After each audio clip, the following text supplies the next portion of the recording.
In the last couple of days since the Iran deal has gone down, Israel has expressed how angry it is about this deal. And the Trump administration has pulled no punches in arguing back. And so this is an interesting time to look at what is happening with all this. What is the Trump administration actually doing? Because remember, everybody's like, Trump's controlled by Israel. Well, now that's pretty clear it's not. And so the question is, what is Israel doing in this? And what is Trump trying to navigate in all this? And so this news came out of Israel from Ben-Gvir, who is National Security Ministry. All of Lebanon must burn. For every tear of an Israeli mother, 1,000 Lebanese mothers must weep. All of Lebanon must burn. With all due respect to Americans, Israel must make it clear to the entire world the blood of our sons and security of our citizens are not forfeit. All of Lebanon must burn. Our supreme duty is to protect the citizens of Israel and the soldiers of IDF, and this commitment takes precedence over every other consideration. I told the Prime Minister, even in our private meetings, for every tear of an Israeli mother, 1,000 Lebanese mothers must weep. Enough with the ping pong. In the Middle East, you don't win with measured responses to restraint. You need to go berserk, obliterate, crush the terror. Guys, can I just go out and say that this is pure evil? Sorry, that hurts your feelings, but this is pure evil. And I don't care. Does Israel have a right to defend itself? Yeah. Does it have a right to go after 1,000 people for every one? No, that's called revenge, and that's evil. That's pure evil. This idea that you burn down an entire country because they have a terrorist cell that keeps attacking you, that's evil. And I'm sorry, we got to call a spade a spade. This is where it becomes pretty clear, like, there are some serious issues in Israel right now in their leadership. All right. This whole idea of even Lebanon, all of Lebanon must burn, because you can't say stuff like this and think we're going to take you seriously and be on your side. I'm sorry. And I'm not anti-Israel. In fact, I often get called a Zionist because I think the whole anti-Israel people are crazy. I really do. I think it's evil to be anti-Semitic. I think it's evil to say Israel, everything they do is wrong. I think that's all wrong too. But we got to paint the full picture here. Now, with all this going on, as the Trump administration's putting stuff on them, well, we're having some pushback within Israel itself. And this goes to prove that Israel itself is not these bloodthirsty people. It's not this nonstop wanting to stay in war. Israel is a country of people itself that have disagreements, that fight amongst themselves.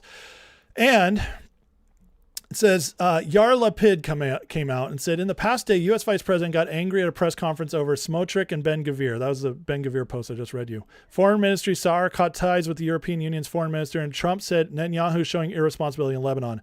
If we don't quickly replace this government, Israel's foreign relations will be wiped out. So now, see, what's happening in Israel is they're having their own come to Jesus moment, just like we did in our elections between Trump and the deep state. And what Trump and JD Vance are criticizing is this deep state motive in Israel, this war at all times motive, because that's not going to help anything. And what Trump's trying to do is end all this. He's trying to bring sanity back to the Middle East. And yes, there's a faction in Israel that's going to have to be dealt with in order to do so. And thankfully, in my opinion, our vice president and president aren't afraid to say so. Here's what JD Vance had to say. By the way, this is all within the framing of the fact that Israel and Hezbollah got into it again today. And they got into it over Hezbollah attacked, and then Israel retaliated more so. Just like that Ben-Gvir post, 1,000 to 1. That's their mindset, which isn't going to work, especially with what we're trying to accomplish in Iran. And here's JD talking about it. Now, I saw the Axios report, that Netanyahu is fuming. That's not reflective of the conversations that I've had with him, but maybe he's saying something to somebody else that he's not saying to me. What I will say, and this does bother me, is that you've seen people within Bibi's cabinet who have come out and attacked the deal, and in some ways very personally attacked the President of the United States. And I guess my message to them would be twofold. Number one, Donald J. Trump is the only head of state in the entire world who is sympathetic to the nation of Israel at this moment in time. Did you hear that? That's important to remember. This is the Trump administration communicating to Israel, we want to help you. We want to figure this out, but you have to play our game. We're in charge. We have the big stick. We will protect you. We will get you to a good place. Stop trying to screw it up. Now ask yourself, who actually wants to screw all this up?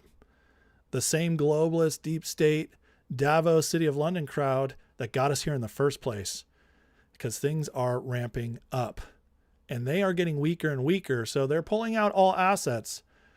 And I truly believe that they're triggering whoever in Israel they can to push this to new boundaries and blow up what Trump's trying to do with Iran in the Middle East. And he happens to be the head of state of the world superpower. If I was in the cabinet of the Israeli government, I might not be attacking the only powerful ally that I have anywhere left in the entire world. And the second message I would give to some of those cabinet members, Bibi, to his credit, has not gone down this path, but to some of these cabinet members in Israel who are attacking the President of the United States, the other thing that I would say is that over the last 3 months, 2/3 of the defensive weapons that have protected your homeland have been built by American hands and paid for by American tax dollars. So here, this is a very important point. And what JD has just now said is basically a warning. You guys only can defend yourselves because of us. So what the hell are you doing not trusting us in this? We are your only hope. You better play the game we are playing. You better adhere to the direction we're taking this. You don't have another choice. That's them laying it down. Why be so rough with one of our allies? Because there's a faction of Israel that doesn't want this all to work out, as we just saw. The problem for Israel is not Donald J. Trump. And anybody in Israel who thinks their biggest problem is the President of the United States needs to wake up and smell the reality of the situation that country is in. Thank you all. Very powerful words. Okay. And again, I'm going to always throw it in here. Anybody who thinks JD Vance is not tough or a pushover or not MAGA, come on. Like, seriously, are we still going to play this game? Here's JD breaking down a little bit more, though, on what's going on in Israel. There is another country in the Middle East that thinks of itself as having a very intimate knowledge of the Iranian regime. Yeah. Not just the Gulf states. That's Israel. I don't think this deal is popular in Israel right now. I don't think you're an especially popular figure in Israel today. We'll see where things are in 6 months. And one perception I think that people have after watching this war unfold is that there is a certain misalignment maybe between the kind of pragmatic American interests that you just described the president having and the more existential sense of the stakes that Israel has. And one key criticism of the Obama deal from people in the Republican Party, people in Israel, elsewhere, was always that it was focused on the nuclear program and wasn't focused on Iranian proxies, their support for terrorism around the Middle East, their support for Hezbollah and Hamas. So I'm just curious, do you think there's a misalignment between the U.S. and Israel? Do you think Israel has incentives to not want this deal to continue? And is there a vision for how you get to a point where Iranian support for Hezbollah isn't sending rockets? Can I just say this is the longest question I've ever heard to get to the point? I mean, come on. Does this guy like to hear himself talk or what? Let the man answer. Into Israel on the regular.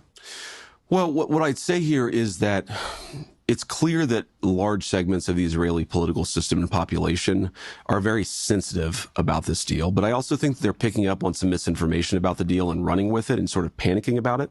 And I fundamentally believe this deal will be good for the entire region and for the world. That includes, of course, the Israelis. Now, I think it's important to say that while I do believe that this deal will be good for the entire world, fundamentally, we're worried about what's in the best interest of the American people. And to the extent that, and I think the president has shown this, where he sees misalignment between the goals of the political system in Israel and the goals of the American people, he's willing to say that we're going to pursue America's interests where there are divergences. Did you hear what he said there? This is important. Okay. Language is very important in politics. He said the political system in Israel. That he specifically said that instead of the Israelis, Israel's a nation, the political system. It's interesting. And it's important to remember that as he keeps talking. So there are certainly going to be disagreements from time to time. I think that's normal. I will say, I don't know, maybe I've missed this. I don't think Bibi himself has actually criticized the deal, because I think he's maybe a little bit more familiar with the details of what's in it. But yeah, you've seen people in their system, Ben-Gvir and Smotrich, who've attacked the deal. And I guess my response to them would be, what is your exact proposal? And, you're a country of 9 million people. You can't just kill your way out of solving every single national security problem that you have. Look at what we've accomplished. First of all, Americans have protected a lot of Israeli lives through our missile systems and through our missile programs over the last few months. We have destroyed their nuclear program. We have got the Iranians in a point where they're offering things, again, whether they'll actually act on them, we'll see, but they're offering things that would have been the stuff of dreams even 6 months ago. Yep. So let us play this negotiation out. Let us see if the Iranian actions actually meet the Iranian words, and give a little bit of credit to the United States of America, which I think has been an incredible partner for the Israeli government for a long time. How do you argue with that? I mean, honestly, I just don't understand how there's any logical argument about what he just said. We've set the stage for you to give it a chance. We protected you. You cannot get what you want just by destroying everybody. There's literally no argument against what he just said. Now, your emotions might not like it because you don't want this to happen. You don't like the deal, whatever. But fundamentally, what he just said, there's no logical argument against it unless you just want to kill people. It's just, it's just a fact. Because Israel, people are forgetting, and thank God for JD and Trump reminding everybody that Israel can't do this without us. So get in line. Play the game we're playing, because this is a game. This is an end game we're building towards to win something much bigger, something that will bring peace, but something much bigger than just what you want. But it will still get you what you want too. And Trump, also, he's got an upcoming interview, but here's a clip they've released of what's upcoming, also on Israel. And you can see where Trump and JD are completely aligned. If it weren't for Donald Trump and Bibi Netanyahu worked well with me, but he will tell you, we're the ones with the guns, we're the ones with the whole deal, we're the ones with the B-2 bombers, etc. If it weren't for Donald Trump, Israel would have been eviscerated. Your relationship with Netanyahu's... It's good, but we have to keep him a little bit sane. Are you going to be able to control Israel from attacking Lebanon? Yeah, I will be. I mean, I wonder. They have a lot of respect for me, and they do as I say. Wow. So, what I think Trump's talking to, okay, is that there is still that system in Israel, the Ben-Gvir types, who I would say are probably City of London attached, because what they're doing is ultimately really bad for Israel. They can't see beyond where they're at, okay? Which is this whole idea of, 1,000 Lebanese for every one Israeli. That's crazy talk. Because again, fine. What if you blow up Lebanon? Well, guess what happens next? The international community destroys you. Okay. And everybody who's got a hint of sanity understands that. So we are the only reason Israel exists. We are the only reason, still exists. We're the only reason Israel is protected, that terrorists haven't just been able to run free on it. And Trump talking very clearly here about, differentiating the political system versus Israel itself, who they can work with. And this tells me that, they're building up and they're working towards weeding out that deep state version of Israel, weeding it out so that Israel itself can actually, just like Trump said, start thinking and approaching things sanely. And this is going to be very helpful going forward, and also bring us what we want. And this is very interesting.